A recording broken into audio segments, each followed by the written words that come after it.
All right. So I want to start with this. In the chat, have you ever felt like life has been unfair to you? Just simple yes or no in the chat. Have you ever felt like life has been unfair to you? You ever feel like maybe something that you're going through, you don't deserve it? Maybe other people just seems like they have an easier time of things, just for whatever reason, something that has happened to you is just not really fair. Like you just didn't really deserve that, right? I see it in the chat. A lot of people saying yes, most people saying yes. I've definitely been there, right? I've definitely been the kind of person where at times in my life, I'll look up and I'll see the circumstance and the situation that I'm going through, and I'm just like, man, like what in the world did I do to tick off God? Like, how did I find myself in this situation right now, right? Um, but I think over the years, my perspective has changed a little bit. And I just want to open up a little bit about how my perspective has changed over the years, not from the sense of, I know better, but from the sense of maybe you can learn a little something from my experiences so that you don't have to go through that same internal struggle and you can just skip to the good part, right? So I'll say this: I've started to look into watches more. For whatever reason, that's become something that I'm kind of interested in now. Just like the different models and how they're priced and the value of them. It's really interesting to me to just learn more about different watches. And if you ever look at a watch that has diamonds in it, or really any stones, but diamonds are going to be the most popular for a watch like that. If you were going to go sell that, if you show up to the jewelry store and you say, "Hey, I got this beautiful watch, got diamonds all over it, it's got it on the bezels, it's got the band, everything about it is diamonds all over the place." Before any money changes hands, what's the first thing they're going to do? Put it in the chat. What's the first thing they're going to do? Before they pay you anything, before they even give you an estimate, they can't even guess on what the thing might be worth until they do one thing. What do you think that might be? Put it in the chat. What's that one thing that they're going to do before they give you a price, before they give you an estimate, before they do anything with that watch with all the diamonds on it? Yep, weigh it and inspect it, appraise it, make sure the diamonds are real. Yep, we're right there. I'm looking for a certain word. I'm looking for a certain word. Make sure the diamonds are real. What's another word for that? Examine it. You right there. What's another word for that? Verify it. You right there. What's another word for that? Authentic. Yep. What are we doing to the diamonds? What are we doing to them? Somebody's got it. Somebody's got it. Test. David got it. We're going to test those diamonds, right? So before any money can change hands, before any benefits can be accrued, before any good stuff happens, like the stuff that you're there to get paid. You're not there to show and tell. You're there to get a check for the thing that you have. But before you can get that, before anything, before you pass go, before you collect $200, before the game continues, you have to test those diamonds to make sure that they are real, to make sure that they are what they seem to be. And it is 100% contingent on that one test. Nothing happens. None of the results happen until that test is passed. So the question that I want to pose at the very beginning this evening is, why do we feel like we're any different? Like with the watch, the creation can't do anything until it passes the test. But for whatever reason, a lot of times in life, we feel like we're supposed to skip to the end. Like we can skip the test. We don't have to go through the test, but then we just get to get all the benefits that come on the other side of the test. And I think that if we can shift that perspective a little bit, we're going to put ourselves in a much better place, right?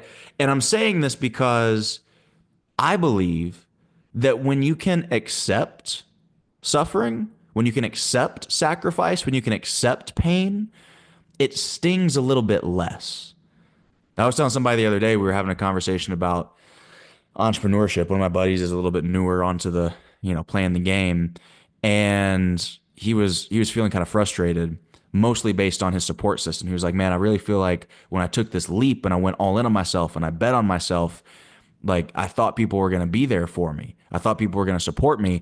And now that I'm doing it, I don't necessarily feel the love like that. If they say it's love, you've been lied to. I don't really feel the love like that. And I was like, bro, here's the thing. It's actually not the reality that has you depressed. It's not the reality. The reality of your situation is not even affecting you. It's your expectation. And because you had an expectation of something, now because it's not matching the reality, now you're hurt, right? And so if we can learn to anticipate and expect adversity and opposition, if we can learn to anticipate and expect things not necessarily going our way, then it puts us in a position where A, we can prepare for it better, and B, we can be less emotionally attached to that adversity and opposition. We can have less of an emotional reaction to those challenging, painful things that might happen to us, right? Because again, it's not usually the thing, it's the mismatch between the thing and the expectation of the thing. All right. Now, I want to go one layer deeper. So we know we got to get tested and we know that we have to expect the test. Those two things we've covered so far. We're going to get tested to get any benefit. There's no benefit without first being tested. Number two, we expect the test. We expect that challenging environment that's going to put us to the test. Let me go one layer deeper. And this is not a church thing. This is not this is not a spiritual point, but I want to use this story as an example. There is no resurrection without the crucifixion. I want to slow down on that. This is not a religious point. Walk with me for a second. There is not a resurrection without first there being a crucifixion. Right? Now, if you want to look at it symbolically, the message, like the main point of the resurrection is symbolism to show that love overcomes evil, that evil and hate cannot possibly overcome genuine goodness. That's the message. That's like, okay, the world, there's this perfect person, did everything right, the most undeserving of anything bad happening, and the world is going to put the worst possible circumstance. You're going to get betrayed, you're going to die a painful death, you're going to, all these things, people are going to call you a liar, all these different things are going to happen to you. And then you're going to literally die. The point of the resurrection, whether or not you believe in its factual validity or not, like I said, I'm not here to convince you of anything, but regardless of that, the symbolism of it is hate cannot overcome love and evil cannot overcome good. That's the symbolism of it. It's like you did everything you possibly could to me, including death, and we transcended even that. But have you ever thought about just like the whole Christian narrative or the Christian story, if you took that one part of the book out? Like if you left the Bible exactly the same and you took out the Passion of Christ, you'd look like a weirdo. That'd be a weird religion. It'd just be strange. Because what would happen if you were to do that? What would happen then is you would have this body of work that all points to the same direction, which is again the core philosophy of the religion, which is that love overcomes hate and that evil is not substantial and not real, but that good is and it lasts and it's substantial. That's what the whole thing crescendos up towards. If you take away the proof, if you take away the one example where this played out in real life, if you take away the test, you ain't left with a lot other than stories. But for us, we try and be like the Bible without the Passion of Christ. We try and sit there and say, I'm disciplined. I got work ethic. I'm a hard worker. I can handle myself in trial and tribulation and adversity and opposition. I can handle myself. I'm going to be the same person no matter what environment you put me. We say all the right things, but then when it comes time for the test, when it comes time to prove it, you're like, oh, that's not really what can we skip this part? And that's not how it works. So if you could just understand that one part, like I know Jay asked me to do like 30 minutes. I could leave after that. I'm going to get to the point in 5 minutes because some of you are like me and you have a short attention span and you need the point to be quick or else I'm going to lose you. If you get nothing else from tonight, but just that, that is what I want you to remember.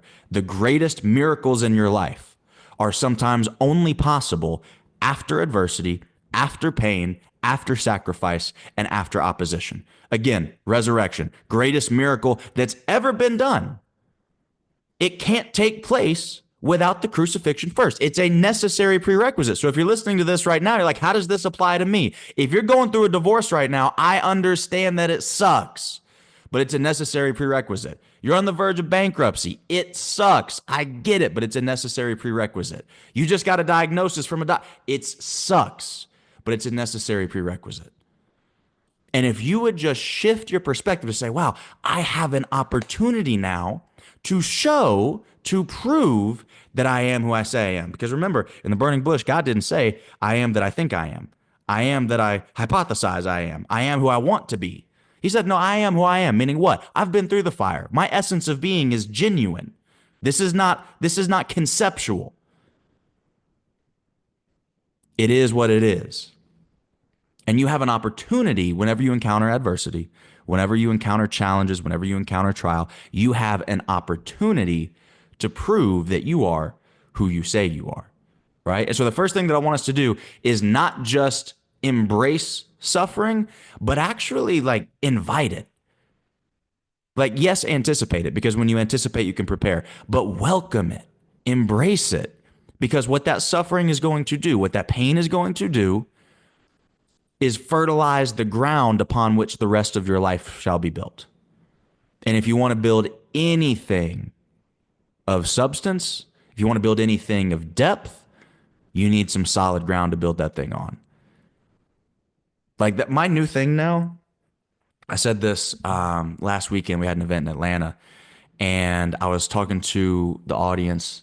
We had a few hundred people there, and I was saying, whenever you get a little jealous or envious of somebody on social media, here's what I want you to do.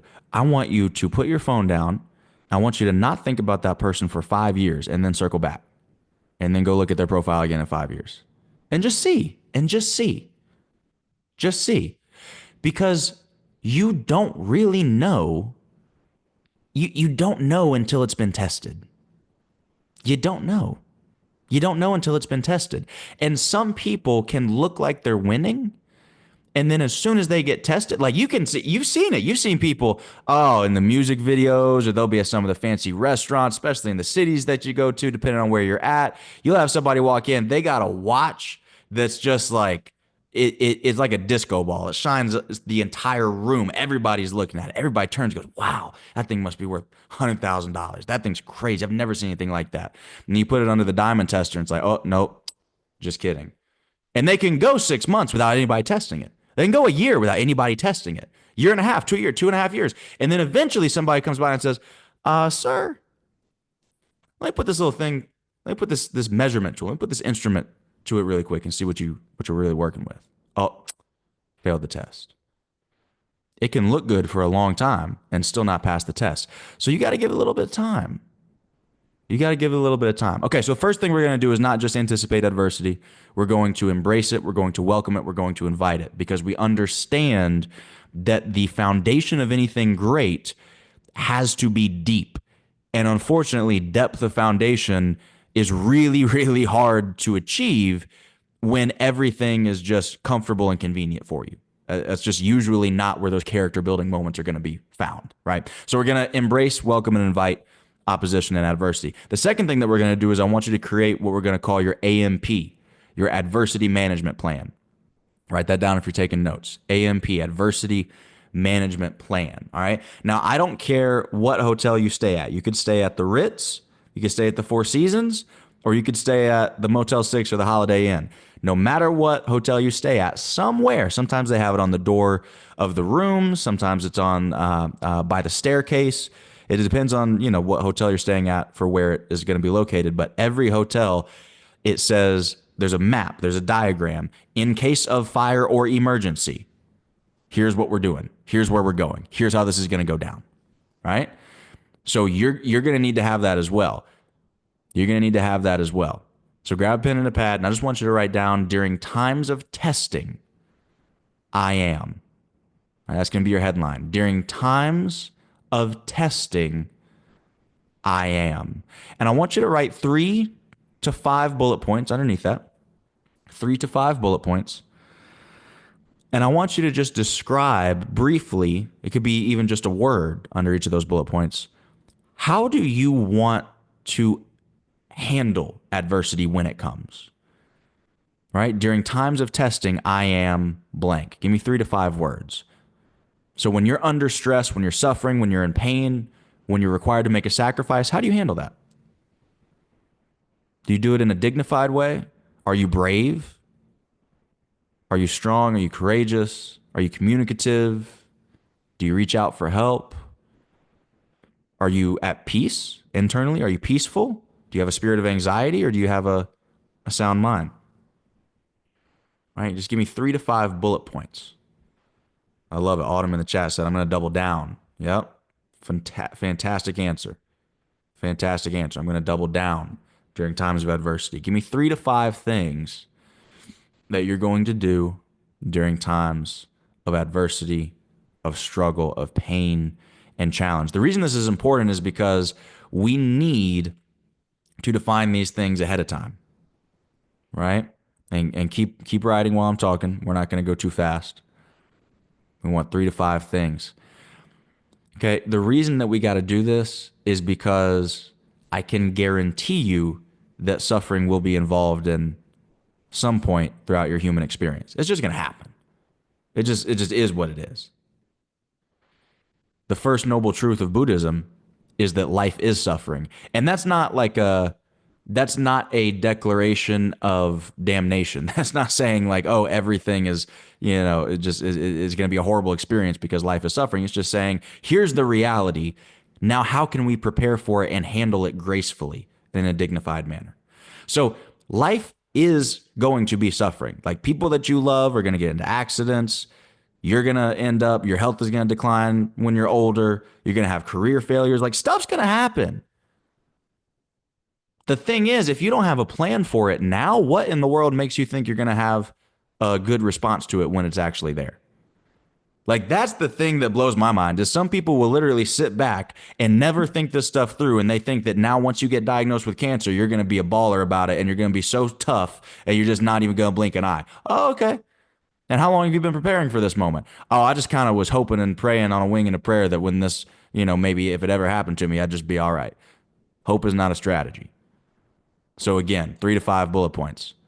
How are we going to handle adversity? Now, what I want you to do from this point forward is underneath each one of those bullet points, when you describe how you're going to act, I need an action item, just one action item per bullet point. So for example, Autumn wrote, in times of adversity, I'm going to double down.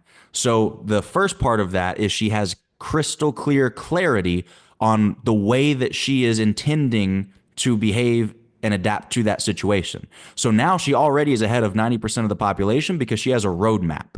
She says, you know what? In times like this, here's how I respond. I'm not going to leave it up to chance. I'm not going to have to think about it. I'm not going to just leave it up to fate. Here's how I will respond. The next layer of that is, what are you doing on a monthly, weekly, and daily basis to reinforce that behavior and strengthen that muscle? So under each of those bullet points where you described how you will act in times of adversity, give me an action item. If you said you were going to be brave in times of adversity, I need just one thing that you're going to do on a regular basis. You can determine the cadence, but I need you to write down one thing that you're going to do to enhance and strengthen your bravery. Maybe it's I'm going to do something that scares me once a week or something. Right? The specifics I'll leave up to you.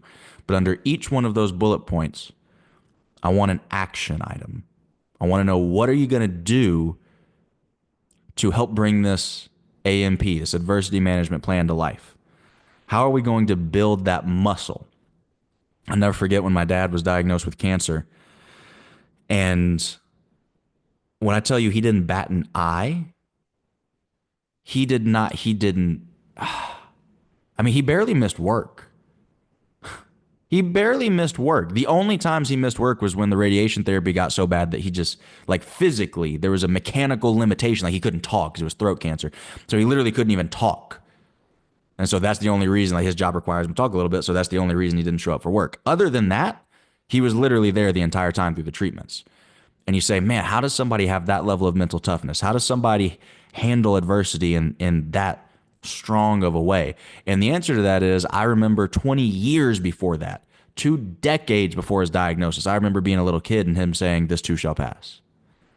I remember being a little kid and him saying, if you don't mind, it don't matter. Mind over matter. If you don't mind, it don't matter. I remember him saying when I was a little kid, hey kid, if you feel bad, if you feel sick, if you don't feel up for it, you may as well feel bad, feel sick, and not feel up for it while you have fun, do something you love, do something productive, instead of sitting at home feeling sorry for yourself. I'm just saying, 20 years earlier, 20 years before the diagnosis, he's already got the mindset. He's already putting it into practice. He had a flu. Unless he was dying, you couldn't tell him not to go to work. He's practicing. So now when the situation comes where that level of mental toughness is demanded from him, this ain't the first time. And a lot of us, the reason that we get knocked down by adversity and opposition is not because the adversity is greater than we are. It's because the adversity is more experienced. Adversity has been a pain in the butt for human beings for the last 1,000 years. But you haven't practiced. You haven't put in any time. You haven't put in any effort to even attempt to build yourself into the type of person that can handle that and manage it effectively. And so what I'm trying to get to with this plan is say, okay, I know what's going to happen. I know it's going to come my way. I understand that. That's a given. Can I callous myself so that when the time comes, I'm ready? So again, we should have a plan now.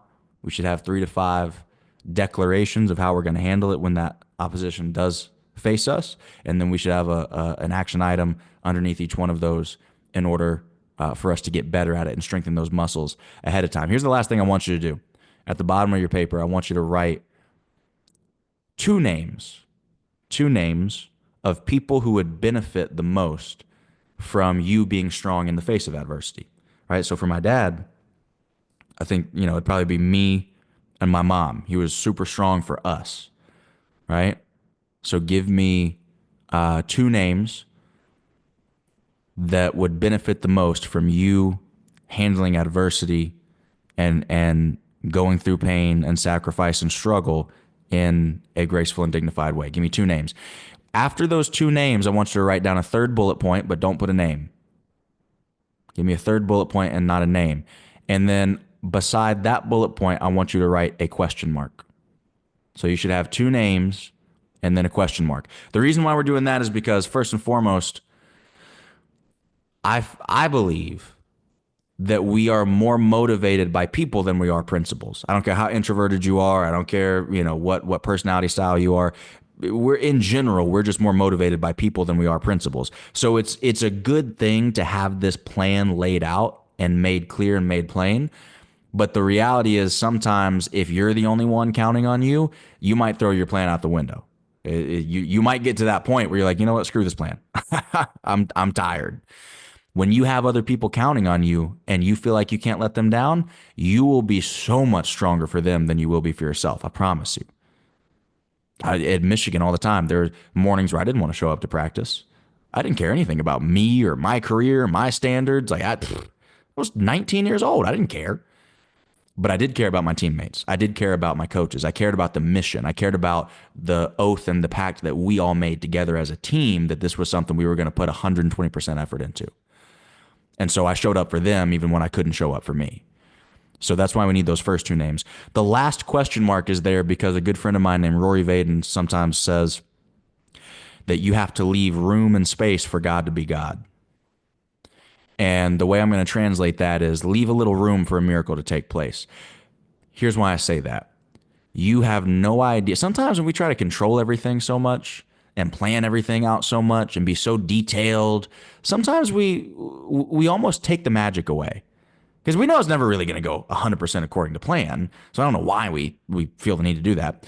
But you got to leave a little bit of room for unexpected benefit. Unexpected benefit. Here's what I mean by that. That story that I just told you about my dad and how he handled adversity and opposition when it came for him. I've told that story in front of at least 1,000 people. I don't know what the exact number is, but you add up all the audiences that I've told that particular story. I don't use that story too often, but it's at least 1,000 people. Out of that 1,000, at least 20 or 30 of them are going to take that story. It resonated with them and they're going to run with it. It's going to resonate and they're going to make a change, and that's going to proliferate impact onto the people that are in their lives and so on and so forth. Each one teach one, butterfly effect. And so your example that you set by following through with this adversity management plan, yes, do it for you. Yes, do it for the two names you wrote down on that piece of paper, but also leave a little room for the fact that this necessary prerequisite that you don't want to go through might be the very thing that blesses somebody else and you don't even know who it is. I just want you to leave room for it. I just want you to leave room for it. Okay? I just want you to leave room for it. Jay, how are we doing on time? I don't know. I know you said like 30. I don't want to. It's yours, bro. Go. Mm.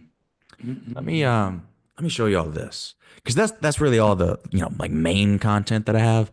But I was listening to music, literally 30 minutes. God just gave this to me 30 minutes before the call, and because I'm one of those people that my life has a soundtrack.